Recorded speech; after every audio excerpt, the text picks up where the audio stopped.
Hello everyone, in today's video I will be narrating stories that I found off of Reddit. If you enjoyed this video, make sure you subscribe to my channel, like this video, and comment something down below. But without further ado, let's get straight into these stories. Backstory: I started using drugs in 2015 and figured out that if I sold my body I could make easy money. I know not ideal, but I was deep in addiction and at that point I didn't care about anything. But in January 2017 I met Tyler, who also smoked with me but worked every day, so I no longer had to do that. I was going on like 8 months free from selling my body and soul. When I met Tyler, he had a place in this big city and he did a lot of work for people in this city. I was left on the street by the man I thought I had loved at the time. I must have said something wrong because he flipped out and left with everything I owned in his truck. We just spent days getting high and I was sure he was just throwing a fit, so I went over to my friends. Let's call him Edward. He was my home away from home and I felt safe there. Edward was an older, maybe 60-year-old man who liked to get high, and over time he became one of my best friends. I was able to take a shower and put on clean clothes. When I was all done, I remember sitting on the couch with disbelief that Tyler would leave me like that. I started crying and wishing things had been different while Edward held me and comforted me. I knew deep down that I needed a fresh start, to depend on myself and live a happy life. Across the street from Edward's house was a hometown bar where rappers and musicians would perform, and on that particular night the bar had been filled with people from the bigger city about a half an hour away. Let me explain. Where I come from, there isn't really a place for addicts to go and get clean. They do have a women's shelter, which I had been to before. About 30 minutes away is a bigger city where they have all the help you can ask for if you are willing to do the work. At this point I was ready to get away from everyone and everything. I had no hope of cleaning up my life if I stayed anywhere close to where I was using. Remember, you have to remove old playmates, playthings, and playgrounds, so that's what I needed to do. I went right over to that bar and found a semi-good looking guy heading back to the city I needed to go. I told him I had planned to go to the shelter in the morning and he told me I could just go with him and he will take me in the morning. On the ride I remember feeling like a whole 100 bricks was lifted off of my shoulders. I had nothing but the clothes on my back and a phone with no minutes. I asked the guy I was with that what he was driving had pretty sweet ride. I said, "You don't screw with this, right?" And I pulled out my crack pipe. He shook his head, so I rolled down the window and just let it go. I knew that going into this shelter I had to get better, not just for me, but I had kids and a family that at that time still hoped I would get better. I wanted to start over. I just didn't know how hard it was gonna be. Me and this random dude go to his friend's house. We smoke a blunt and I don't remember anything after that. I woke up on the floor of a clean room. I mean clean, there was nothing in it. It smelled like paint. As I looked around I realized this was the place the dude was talking about moving into and renting. I got up and he took me to get a coffee and right over to the shelter. I was really terrified of what I was walking into. I had no idea what to expect. All I knew was I needed to better my life and I needed to do it now. As we drove into downtown I got a little nervous because I knew downtown was full of crime and drug dealers. Big buildings and confusing signs, tons of people and traffic. I then realized I was going to have to work really hard to get my life back. We pulled onto the street and before I knew it he was dropping me off. There I was standing in this big beautiful clean lobby just feeling lost and broken. I had been with Tyler for almost 7 months and this was the first time he left me like this, so I was kind of hurt over that. I knew he had been seeing someone else in our recent month breakup and he wasn't afraid to show it. It smelled like lime with spotless white walls. I walked up to the desk and I was asked if I was homeless. Yes, I said, and she didn't even ask any questions. She just looked at me with sad eyes and said, "Okay, let's get you set up." She took me to a small room full of boxes as she hands me one. She explained it was for my personal things. I looked at her with unsettling eyes and replied that I didn't have any belongings, that I had lost everything the night before. The nice lady gave me some toiletries and a pair of leggings. Next was the intake where I had to answer a bunch of questions and was handed a paper with all the rules on it, and on the top of the paper it stated there was no internet in or around the building. You had to go down to the stop sign to get internet. I knew Tyler was already probably staying with that other girl. Michelle was her name, so I didn't feel it was necessary to even try to use my phone. I decided to cut off everyone and try to be different. When she was done giving me the rundown on how things worked, she took me into the day room. Walking from the lobby was weird and I remember feeling sick going through the double doors with stairs off to the left. Under the stairs was a pile of mats. I was told to grab one. I followed her through another set of double doors into the day room, which was huge. It was filled with at least 50 women, a lot of older ladies with nowhere to go, but it was loud and bright. The wall to my left was full of lockers, which I was told I would get one if I stayed there long enough, and in front of that wall was about 10 or 15 round tables set up where most of the girls were sitting playing cards, coloring, and talking. On the other side of the room was the shower and bathroom, and and a small television that sat on a cart with wheels on it. Next to the cart was the end table that had an electrical strip full of chargers and phones. In the far back right corner was a door that led outside to go smoke. It was nice. There was picnic tables and lawn chairs set up with a huge fenced-in yard for the kids to play in. When 7 at night hit, the whole dynamic of the room changed. Everyone was moving around, people were running in, and then you hear over the speaker roll call. Then we were instructed to go and get one mat to sleep on. They passed out blankets and pillows to those who were without them, and they let us keep the television on.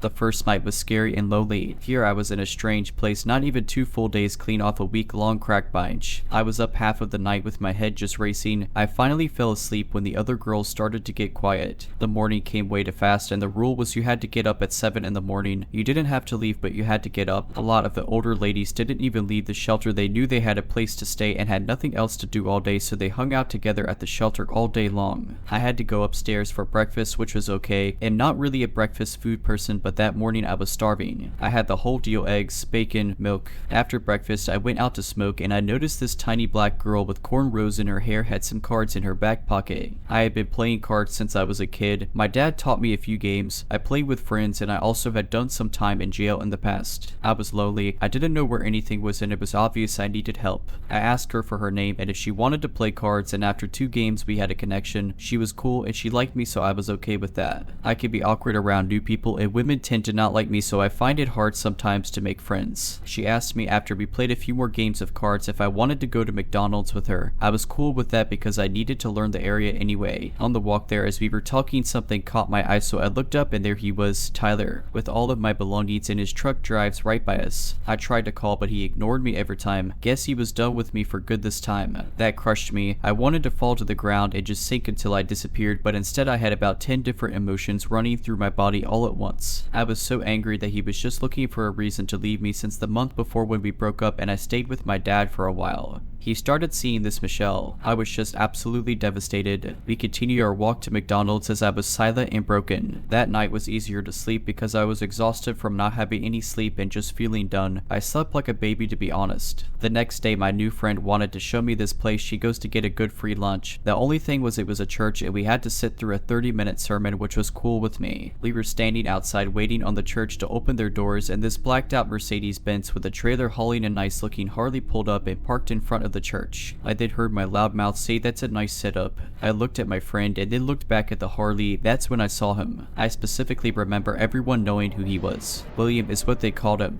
I remember getting excited to meet new people and be a part of a new community. Everyone was really nice going into the church. A guy at the door walking and gave us a pamphlet of meal times and services offered. I followed my friend to one of the back pews and slid in behind her. The church was pretty, different colors everywhere, and there was a choir singing in a low and almost quiet tone as people around us taking their seats. I kind of froze when that guy I saw come in. William sat next to me. I looked at my friend and then I quickly noticed his gold watch. It could have been fake, but it almost looked like a Rolex. He was an older black gentleman, talked real smooth when he introduced himself with his hand out. I was shocked that he wanted to shake my hand. No one in my life does that, so I shook his hand. He was nice dressed and had this hat on like a fedora. It even had a feather in it. His collar was strong but smelled good, like a man. He was handsome and smooth. He was also very confident. Sitting through this sermon, I found it hard to pay attention to the preacher. I remember looking at his clean, shiny black leather shoes, and the socks were black and thick. When the service was finally over, people started heading into the dining area. I just followed my friend through and we got our food. She picked an empty space to eat on one of the ends of the long tables full of chairs. Not even 5 minutes, not paying attention to our surroundings, just eating, William came over and sat 3 seats away from me. He looked at my friend and said, "Do you mind?" I don't know why I didn't see the red flags. Of course I see them now, but looking back I was so clueless. He hardly said a word the whole time we were eating, and when he was done he got up, threw his stuff away, and I assumed he left. My friend and I decided to go home and play some cards and go to a closed bank she knew about. We were walking home and talking when William pulled up next to us. He rolled down his window and he asked if we needed a ride home, but he was looking at me with a deep stare. I looked back at my friend and she refused. Smart girl, and I went with him. Dumb girl. I think I was more curious than anything. I had to know how he made that kind of money, and I remember wanting that. We drove around until my curfew and just talked. I don't know what it was. I think we had a lot in common and we related a lot. He asked me how I ended up at this shelter and just asked questions, so I told him I don't know what it was. I am not sure if I trusted him, but I told him about my past anyway, how I sold my body for drugs and how horrible it was, and I even said I was glad I didn't do it anymore. He didn't say much about it, and we agreed that we would continue our talk the next day and he would help me put in a couple applications slept, and he had some errands too. I woke up in the morning to a text from William that said, what if you made that kind of money but spent it on yourself, not drugs? Everything you make will go to you building your life. Just think about it. I thought about it, and not gonna say why I agreed and went with the idea that this would work and I could actually get my life together and get my kids back. $200 every half hour. I could be free. I chose to go with him. At that time, I think he thought I wanted to be with him, but really I just wanted a way out of the situation I was in. I hated that stinky, loud shelter. I wanted out. He got a rook at a motel and we dropped off my stuff, and he told me that I needed some new clothes. He did tell me that he was just fired from a trucking company. He was a truck driver. He was currently trying to find another job as far as I knew. He took me shopping and got me a few new outfits, more or less outfits to take pictures and to bring the money. I knew what I was getting into and I was preparing my mind to handle everything that was about to happen. William did tell me that if I went with him I had to stay clean and have a clear mind to make money and be smart. Looking back at how manipulative he was, it made me believe that I would do this to make my life better. We get back to the hotel and I do my thing, take my pictures and post them. It didn't take long before I started to get calls. I did make some money and I kept every penny, and William took me shopping. I remember the shoes I bought. They were black and gold. I love those shoes. I got like 6 or 7 cute outfits, some makeup and hair dye. Remember, I came to the shelter with nothing, so being able to get all this stuff made me feel so good. I was confident in myself and hopeful that I could get a place and start a new life within a few weeks if days like that repeated itself. Remembering how things went, I am starting to think that was a part of his game, making girls think they can do it and keep all the money and then just trap them and make them need you. It's like, he tricked me. He made me think I could finally live a clean life. Yeah, I was escorting, but I treated it like a job. I bought another phone, so I had a new number and used the other phone for work and turned it off at like 5 in the evening. I thought rogue. I later that day went back over to the shelter and grabbed the one shirt I had and some personal things, and I left with William. That night was cool. He was super chill. We talked in separate beds. We got a 2-bed and he didn't act like he had interest in me like that, which I was happy about because I didn't want to be with anyone. I needed a break from emotional attachment. After Tyler left me, I felt like I wouldn't trust anyone like that in a long time, so I was happy that I was comfortable in a bed, watching television, freshly showered, with money in my pocket. I had the best night's sleep and woke up to breakfast and time to get up and get myself together. He got up early, went and got us breakfast and coffee. He ate with me and then left. He said he will be back in a couple hours, take my time and do what I gotta do. So I did just that. While he was gone, I dyed my hair, did makeup and the works. Not long after I was done and waited for him, the door opens and a woman walks in. She's pale and has a beautiful face, long pretty blonde hair that ran down her shoulders. She was carrying a black trash bag that contained all her possessions. William walked in behind her and introduced her as Anna, and she needs some help too. He instructed me to get her together, get her pretty and take some pictures and post them. He then told her to go on and take a shower and then asked to talk to me outside. We went outside the door, and as I was shutting it, his voice got real stern and said, I see you have not made any money yet, and why is that? I tried to explain that Sundays were the slowest days and I would be lucky to make any money today. Before I could finish, she cut me off and said, I don't care, you need to make some money. What do you think, this hotel pays for itself? I will pay for it tonight, but for now only pay half and half of all expenses. Now go make some money. I couldn't even believe he was talking like this. I had never seen him so mad and his voice scared me. I looked at him when he cut me off and I could see him get angry. His eyes got wide and the white just disappeared and they became all black. I was scared, but I did what he said. He then left me alone with her while he went out and got food and whatever he did. When Anna got out of the shower and her skin was more exposed as she walked out of the bathroom in a small towel, I knew she was addicted to syringe use. I assumed heroin. She confirmed it after I asked her if it was going to be a problem to not do drugs because that was his rule for me. Why wouldn't it be a rule for the other girls? After my kid's father passed away from an overdose, I didn't like to surround myself with girls I knew I could get close to, try to help, and something happened, so I cut all that out. And when she told me, I was like, okay, no girl, I'm sorry, you're gonna have to make some calls because you can't stay here. At that point, I didn't even care what William has to say. I don't want her here, period. As soon as he came through the door, I stopped him and took him outside. I just told him I didn't think I could work with her. I didn't want to be around a heroin addict, or any kind of addict at that matter. He did make her pack her bathroom and close up and took her home. I think he was trying to please me for some reason. Looking back, William and I then took a ride to Main Street, where all the girls walk and work. It was so weird. I remember how I said he knew everyone at the church. He knew all those girls, business owners, police officers, and other men who drove drug dealer cars. I don't know why I didn't just run then. I'll never know. About an hour or two of driving around talking to a bunch of different girls, this random girl jumps in the car. It was crazy. They had known each other for years, I guess, and she had been looking for him and wanted to make some money. She was quite a bit older than me, but still really pretty, like beautiful. She had long, thick, curly, jet black hair. I didn't really get a look at her until we got back to the hotel. William told me he wanted to get a few girls together and make some big money. I was always going to be number one and I will never post with another girl because I am the number one. He told me I was important and we were building our own family. Amy was tall and thick, but she was gorgeous. Big blue eyes and pretty skin. It wasn't long before I couldn't help but watch her. She was popular and then at night she would be falling out and nodding off. It drove me crazy. I think I even started a fight with William about it once. I didn't think it was fair, honestly. Look, she can get high, but I can't. What William would do was during the day he would leave me at the hotel to make money and he took Amy to the street and worked her. Well, it wasn't 2 days before they came home with another girl. Young one,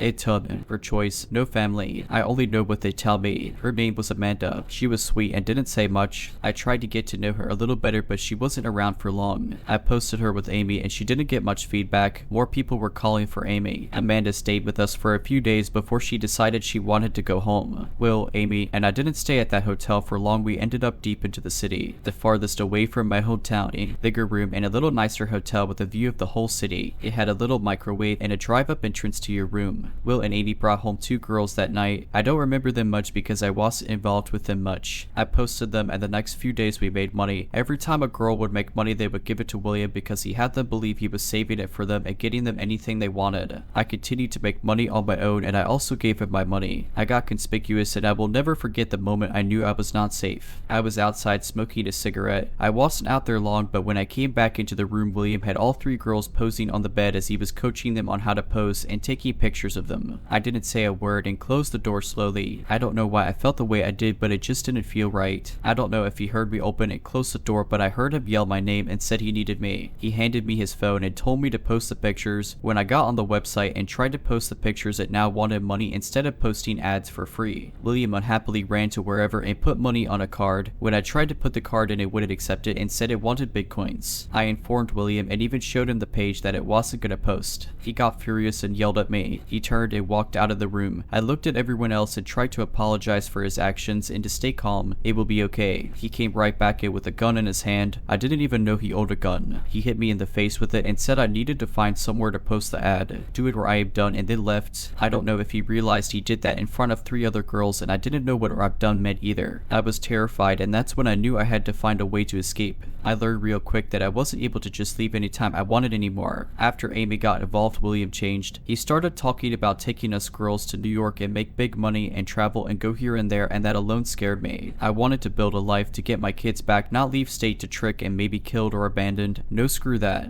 I got fearful for my life when he hit me with the gun. I have been hit before, punched like a man, but I have never been hit with a gun. That night I had a couple dates set up and William knew he had to take the girls and leave. I decided to try to make a plan to get away. The first date I made $200. I put $50 in my purse and then put $50 in a pocket and a bra, hid it away, and I left the rest on the table. The second date I made $150. I put half and hid away the rest on the table. William came in the door not long after I was finished and grabbed the money off the table. My purse was sitting right there and I didn't see him do it, but he took that money out of my purse and said he had to do something and left again. That was when I made my escape. I made 100 calls before I finally reached someone who was willing to help me. He had a friend come and pick me up and bring me to his house. I will never forget the feeling I had when I was running out to the car with a trash bag full of stuff I had collected in the past 3 weeks. I was scared to death that he would come pulling up and see me. That feeling didn't leave me until we hit the highway. I wanted to tell this story because I never have been able to get through telling it. I couldn't help to think where I would be if I stayed and if I would even be alive. So William, let's never meet again.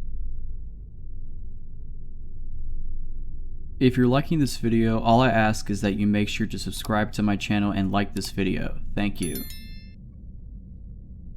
It has taken me many years to tell this story out of both fear and embarrassment. I share this today as more than simply therapy for myself, but as a warning to all people, be careful who you meet on social media. In 2018, my ex-husband and I were at the end of a very tumultuous marriage. He and I had been polyamorous for about 3 years before I met this guy. His name was Jim. I met Jim on a dating app. I was 28 and he was 42. We hit it off very quickly. After a few weeks of talking, I agreed to meet up with him at a restaurant close to my house. We sat and talked talked for a few hours before I invited him over to meet my husband. Things went very well and they seemed to get along, so Jim and I started dating. This guy completely swept me off my feet. Jim was sweet and caring. He enthusiastically listened to every little thing on my mind, engaged, and validated me. Over and over again, he absolutely revered me for my strength and wisdom. He practically worshipped me for all that I was and all I was becoming. He showered me with gifts, flowers, and random good deeds just to make me feel safe, wanted, and cared for. I had never been in a relationship that felt quite like that. It was wonderful. It was as though we had been looking for each other for years. After the first few weeks, he had a meltdown over my polyamorous nature. He pulled the plug because he said he was already falling for me and couldn't handle sharing me. I stood my ground and accepted this boundary and the fact that I would have to let him go. I left that night sad but confident that I had done the right thing for the both of us. That next week, he sent me flowers and a card to my workplace, begging for another chance and reassuring me that he would rather try than not and end up regretting it. Even though it was scary, he wanted to take this journey with me. We continued dating and it was just as wonderful. Long nights we spent awake talking, sharing, laughing, lovemaking, and planning. We went places and did things that I had always wanted to do. Then in the deepest, most intimate moments where we would just sit in silence, he would grip my hand to his face in solidarity and astonishment, asking where I've been all this time. Our time together was effortless. We fit together like puzzle pieces. By August of 2018, my marriage had ended by no fault of Jim, and by October, my husband had moved out. I was on a lease at the time and knew I couldn't afford the place on my own, so finding a roommate was essential. I had no support system to fall back on, nor did anyone else I know need a place at the time, so Jim offered to move in. Even then I was hesitant. We had only been together about 4 months and I knew everything always changes when you move in with a partner. Despite my hesitation, I agreed. He was wonderful to me. How bad could it be? I was not prepared for the change that was to come. It was literally like night and day. Jim suddenly became a different person. He was extremely controlling, jealous, and lazy, nothing like the person I thought I had met, and the way he treated me progressively got worse and worse. Hanging out with friends became a burden, if not impossible, because he would blow up my phone, guilting me about leaving him alone or not involving him in some way. Yet when I tried to, it was also treated as a burden and inconvenience, as he would huff and puff his way through even the concept of leaving space for anyone but ourselves. In December of 2018, we attended my work Christmas party. I had given him the option whether he wanted to go or not. It was really neither here nor there for me, especially because I had already learned that he really didn't do well if he felt pressured into social situations. I opened the invitation to him because he had expressed to me over and over that it was important for him that he was involved in my social life. For the full month he knew about it, he insisted that he wasn't going. I took it as him being introverted and didn't push the issue. I let him know that I would make sure he felt welcome if he decided to go, but not to feel obligated. I was surprised when he changed his mind at the last minute and insisted on going, and even more stunned when we went and he actively acted as though he did not want to be there. Everyone there was incredibly welcoming and included him in the festivities and conversation. However, he still practically grumbled the entire night about the whole thing, mumbling insults and critiquing every little part of the party under his breath, as though being there was absolutely awful to have to endure. No one really seemed to notice the low whispery insults and gripes. At one point, after a couple of glasses of wine, my direct manager leaned into Jim and started praising him. She and I were very close, therefore she was intimately familiar with what I had gone through with my ex-husband. I am so happy she has you. She pleaded through wine, happy you have been absolutely transformative for her. It's so nice to see her finally happy and appreciated. Without missing a beat, Jim grimaced at the comment and quickly snapped back, "You don't know me."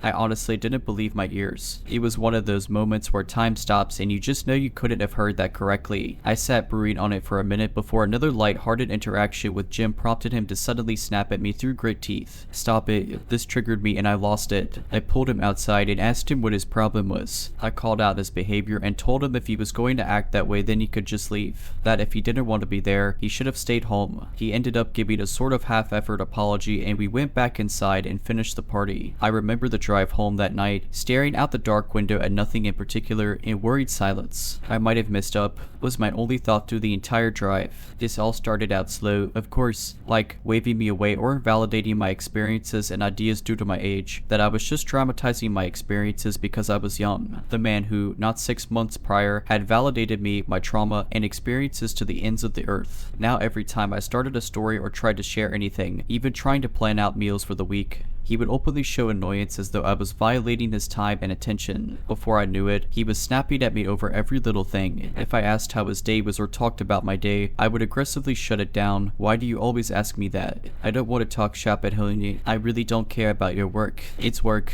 Before I knew it, I couldn't even bring him a plate of breakfast without being snapped at. It was as though he was testing me. When Jim and I first started dating, he flat out refused to talk about most all of his exes. He refused to name them or discuss any of their issues or lessons learned. They didn't matter, he would claim. They weren't in his life for a reason. It was the same reasoning he also used in reference to my more recent exes. Talking about them, including my now ex-husband, may as well have become off limits. Anytime I brought up either of our exes, he would become incredibly agitated, belittling, and just overall very aggressive. I took this as both an age gap issue, as I have a tendency to dwell, as well as insecurity and a threat to the life he was trying to build. However, after he moved in and this hot button topic had been established several times, he would bring up his exes and how they looked, telling me on more than one occasion he would have never dated me back in the day, and that I was lucky he lowered his standards. I didn't even really know what to say to this. I would laugh it off and shove it in my back pocket. Noted. He then started bringing up my looks and accusing me of catfishing him. I had stopped taking care of myself due to the isolation and had also put on some weight, so most of my clothes that I had once felt great in no longer fit. And since Jim had also been dishonest with me about his financial position, he was always needing extra money here and there, leaving me broke almost all of the time. A horrible tragedy happened that following summer while Jim and I were together. I received notice that a good friend I went to art school with shot himself in the head while tripping on drugs. Our whole class was devastated. He was, without contest, the best photographer of our class and one of the most kind-hearted individuals I have ever had the pleasure of knowing. Also, as someone who is very familiar with drugs, I was rocked. Jim, however, was far from supportive. He pretty much immediately shrugged it off. That's life. I guess that's what he gets for screwing around with drugs. I was baffled at such an unsympathetic response, and even more later when Jim started to interrogate me about my relationship with this guy, asking when the last time it was that I had even talked to this friend. You don't even know this guy anymore. Who cares? I broke up with him the first time after he called me at work raging. I was busy, so I wasn't able to answer right away, but once I was finally able to answer, I was met with intense anger. It was storming and one of my dogs was having an anxiety attack due to storm and separation anxiety. This wasn't the first time and he was well aware of what she needed in those moments. Why aren't you answering my calls? You answer when I call you. I don't care where you are. He went on for a few minutes, calling me a bad girlfriend and laying it to me over my sudden distance and lack of communication while I was at work. At this point, I was done and I lost it. I tore to him over everything, especially causing problems for me at work. That being in my life is a privilege, and if he's going to wake up every day acting like he hates me, then I don't know what on earth he's even doing with me. I told him that I expected him to get his things and leave. I didn't want him there when I got home and we could coordinate times for him to come and get the rest. He flat refused, suddenly victimizing himself, claiming he had nowhere to go. How dare you make me fall in love with you? How dare you take me to meet your father and then dump me? My manager and her husband ended up following me home that evening because she was concerned for my safety and had offered to let me stay with her for a few days. I will never forget the scene I walked into. My boss stood next to me, watching as this 42-year-old man crawled on his knees before me, begging for mercy and communication. At one point, wrapping his arms around my legs, crying into them, "I can't believe this is happening. She's the love of my life. You know that," he cried to my boss. I couldn't believe what I was witnessing. This was the antithesis of the heartless person I had been spending my days with. I shook him off and went to the back of the house, gathering enough of my things to get me through the next few days, as well as any and all valuables I could think of. It took a few days, but after about a week, Jim started blowing up my phone, apology after apology. Suddenly, he was the man I met again, full of humility and self-awareness. He acknowledged the awful way he had treated me and sent me walls and walls of well-thought-out messages, psychoanalyzing his own behavior, where it comes from, and the ways he knows it needs to change. I took him back. Like a dumb, desperate girl, I took him back. It wasn't long into the second round that he started to guilt me over the breakup. My panic had damaged his relationship with the people in my life, and he made sure that I knew it was my responsibility to fix it. It wasn't long after this that my car ended up breaking down at a gas station close to home. There was a very nice couple in the vehicle next to me that came to my rescue and checked things out under my hood. The gentleman turned out to be a mechanic for a living, so he had a pretty good theory about what could potentially be going on. By this time, I had already attempted to contact Jim to let him know what was going on and where I was. It wasn't long until he got off work, so he told me to sit tight and he would be there shortly. Meanwhile, this sweet couple stayed put and kept me company while I waited. Jim barreled in about 15 minutes later, completely ignoring the couple that had helped me. Touching base, the gentleman handed me a slip of paper with a name and phone number on it. reviewing what he thought was going on with my car. Before Jim butted in, cutting him off, I said she's fine. He snapped. I could see the woman out of the corner of my eye slink away at this comment and get into the passenger seat of their car. I could feel the sudden tension, like maybe she's been here before. The gentleman didn't move and shifted his attention to me as Jim walked into the store. I could see he was clearly concerned. "Are you okay?" he asked in a low, almost whisper. "You don't have to answer that, but if you need anything." He looked down at the number in my hand and nodded to it seriously. With that, he got into the driver's seat of his car and drove away. I've thought about that couple countless times since that night. Everything went right back to the way it was before, as though the initial breakup never even happened. The same eggshells, the same belittling. If anything, it was worse, because I had permanently damaged our relationship. If I had just not been so dramatic, if I didn't run away from everything, then maybe he wouldn't have to work so hard for respect in my life. One night we got into an argument. I don't even remember what it was about, but I had to be up early for work the next morning, so I paused the argument in order to get some sleep. When I went to lay down, I heard the television turn on. I have a soundbar, so the volume could get pretty loud. Jim proceeded to turn the volume up and up and up, far past any volume I ever pushed those same speakers to, even for parties. The very walls were reverberating with the sound of the television at astronomical volumes. Jim then started laughing hysterically. It was a laughter manic with anger, as though something might be funny on television, but he might also jump through a window right now. I remember laying in bed absolutely horrified at what was happening. I knew things had gotten bad, but now I was scared. I got out of bed and asked him to turn it down, to which he responded, scoffing, "I'll watch television if I want to," and turned it up even louder. I started crying at this point, begging him to please just let me sleep. He started mocking me and calling me names for crying. "Oh, poor baby is crying again. That's your card, isn't it?" Cried. This caused the fight to start again, and he started screaming at me, followed me to my bedroom, where he suddenly punched a door not 2 inches from my head. His eyes were black and he looked me in the eye, sending the clear, unsympathetic, and hostile message that was a warning and next time he wouldn't miss. My whole system had shut down at this point, and I sunk to the floor in a panic attack. My ex-husband had issues with violence. Jim knew that. All our rentals prior to that one had holes in walls and doors peppered throughout our unit due to my ex-husband's inability to handle his emotions. But he never hit me, or even came close to it. I crumpled to the ground feeling powerless, trapped, and afraid. As my thoughts continued to race, he continued to berate and mock my panic state. Most of our argument from that night was a blur, but ended abruptly once he threatened to put my social security number on the dark web. At this point, all that was left in me was to fight. I blacked out and went ballistic, screaming at him to get out. I felt rabid and dangerous as I screamed like a banshee for him to leave my home. It was over and I was ending it that second. I contacted my landlord and explained what had been going on. Jim would also end up contacting her, weaving his own tale that I was moving out, and tried to have the lease transferred into his name. Luckily, since I was several steps ahead of him, my landlord didn't fall for it and contacted me immediately. She personally came and changed my locks for me, gave me the personal contact of a police officer close by in case he showed up again,